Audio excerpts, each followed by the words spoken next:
आप लोगों का स्वागत है दिलशास्त्र ऑफिशियल में। आज हम लोग क्लास 9th का लोकतांत्रिक राजनीति यानी सिविक्स का चैप्टर नंबर 4 जिसका नाम है चुनावी राजनीति, इसके बारे में जानने वाले हैं। लेकिन इसको जानने से पहले अगर आप लोग इस चैनल पर हैं तो चैनल को जरूर सब्सक्राइब कर ले और बेल आइकन को दबा ले ताकि आने वाली वीडियो का नोटिफिकेशन आप तक सबसे पहले पहुंचे। और इससे पहले वाला वीडियो नहीं देखे जिसमें हम लोग चैप्टर 1 से चैप्टर 3 तक करवा चुके हैं, अगर आप लोग उसको नहीं देखे तो आप जाकर के देख सकते हैं। डिस्क्रिप्शन बॉक्स में प्ले लिस्ट दोनों में आपको मिल जाएगा, ठीक है। तो वहां से आप जाकर के देख करके आइए, तब ये चैप्टर 4 का जो है ना क्वेश्चन आंसर कराएंगे।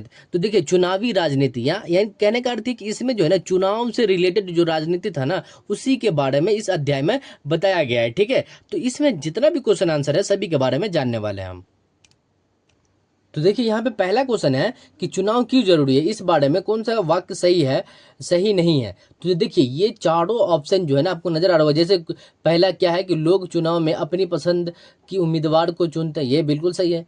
क्योंकि ये जो ना लोकतंत्र क्या कहता है कि आप अपने पसंद का जो है ना प्रतिनिधि चुनिए और उसी से शासन करवाइए, ठीक है। तो यही लोकतंत्र का बहुत अच्छा तर्क है, ठीक है। अब यहाँ पे दूसरा है कि चुनाव लोगों को सरकार के कामकाज में मूल्यांकन करने का अवसर प्रदान करता है। ये जो है ना ये चुनाव जो है ना क्या करता है कि सरकार के कामकाज में मूल्यांकन करने का प्रसार करता है। ये थोड़ा सा ये है, ठीक है। उसके बाद इसका आंसर हम जो है ना आपको दे देंगे स्क्रीन पे, आप लोग वहां से लिख लीजिएगा।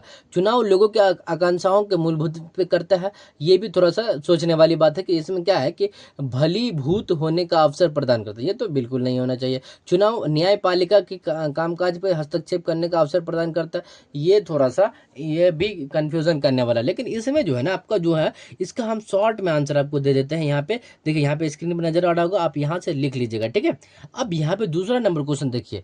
दूसरा नंबर क्वेश्चन क्या कह रहा है कि भारत के चुनाव लोकतांत्रिक यह बताने के लिए कि इनमें से कौन सा वाक्य उपयुक्त कारण नहीं देता। तो भारत में दुनिया का सबसे ज्यादा मतदाता है, ये हो सकता है क्योंकि दुनिया में सबसे ज्यादा अभी जो है ना पॉपुलेशन भारत में ही है, ठीक है। अब दूसरा क्वेश्चन है, दूसरा देखिए यहाँ पे कि भारत में चुनाव स्वतंत्र एवं निष्पक्ष होते हैं। स्वतंत्र यानी कि खुलकर होते हैं, बिल्कुल। अब यहाँ पे क्या कह रहा है कि भारत में 18 वर्ष से अधिक उम्र का हर व्यक्ति मतदाता, ये भी सही है।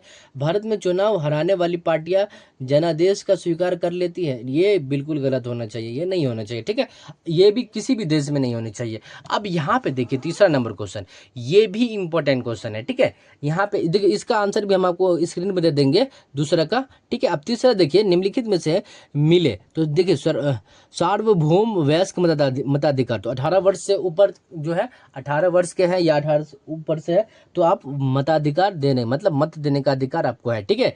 अब दूसरा देखिए कमजोर वर्ग का प्रतिनिधित्व, तो कमजोर वर्ग का प्रतिनिधित्व अनुसूचित जाति के लिए सीटों का आरक्षण होता है, ठीक है। अब यहाँ पे तीसरा है कि खुली राजनीतिक प्रतिद्वंद्विता, तो सभी को पार्टी बनाने का या चुनाव लड़ने का अधिकार होता है, ठीक है। अब एक मत एक मोल, ये क्या है, तो ये हर चुनाव क्षेत्र में लगभग बराबर मतदाता है, यानी कहने का अर्थ है कि आपको एक ही वोट देना है, ठीक है, और एक ही इसका मोल भी होना चाहिए, यही कहना चाहता है, ठीक है। अब यहाँ पे चौथा नंबर क्वेश्चन देखिए, यहाँ पे देखिए चौथा नंबर क्वेश्चन क्या कर रहा है कि इस अध्याय में वर्णित चुनाव संबंधित सभी गतिविधियों की सूची बनाइए और इस चुनाव में पहले लेकर आखिर तक क्रम में सजाइए। तो देखिए यहाँ पे जो है ना इसका हम दे देते हैं, इसका आंसर जो है ना आपको स्क्रीन पे दे देते हैं ताकि दिक्कत ना हो समझने में, और चाहे तो आप इसका स्क्रीनशॉट भी नोटबुक फेयर में लिख सकते हैं।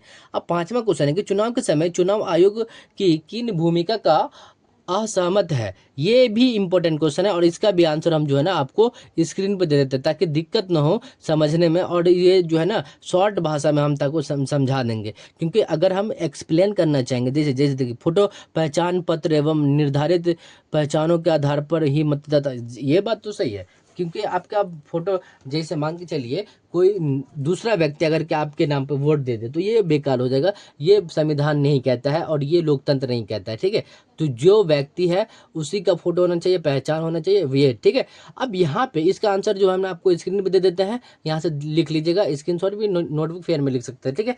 अब 6 नंबर क्वेश्चन देखिए लास्ट, ये 6 नंबर क्वेश्चन है और ये लास्ट क्वेश्चन है, ठीक है। इस अध्याय से प्राप्त जानकारी के आधार पर निम्नलिखित राय के पक्ष में 2 तथ्य प्रस्तुत कीजिए। तो यहाँ पे 4 ऑप्शन, जैसे सत्ताधारी पार्टी के लिए चुनाव जीतना आसान होता है। ये सत्ताधारी जो सत्ता में रहता है ना, उसको जीतना थोड़ा सा आसान इसलिए हो जाता है क्योंकि एडवांटेज मिलता है सत्ता का। लेकिन हालांकि लोकतंत्र ये जो है ना, कुछ दिन पहले उसको सीज कर देता है उसका पावर को।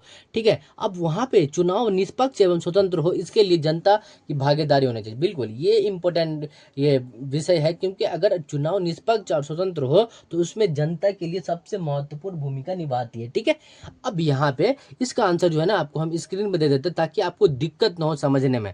हालांकि इस चैप्टर का जो है ना, ये पूरा क्वेश्चन हो चुका है, तो हम लोग इस चैप्टर का जितना भी क्वेश्चन आंसर था सभी को कंप्लीट कर लिया। इसमें देखिए यहाँ पे 8 भी है, 9 भी है। इसको जो है ना, अगर आप बोलिएगा तो इसका 7th का भी और 8 का भी आंसर हम आपको दे देते हैं। ठीक है, तो इस तरह से हम लोग क्वेश्चन आंसर कंप्लीट कर लिया चैप्टर 4 का, लोकतांत्रिक राजनीति यानी सिविक्स का चैप्टर 4 का जितना भी क्वेश्चन आंसर था सभी का कंप्लीट कर लिए। तो मुझे उम्मीद है कि आप लोग को ये वीडियो अच्छा लगा हो। अगर अच्छा लगा तो जरूर लाइक कीजिएगा, और चैनल पर नहीं तो चैनल को जरूर सब्सक्राइब कर लीजिएगा। मिलते हैं नेक्स्ट वीडियो, तब तक के लिए जय हिंद, जय भारत।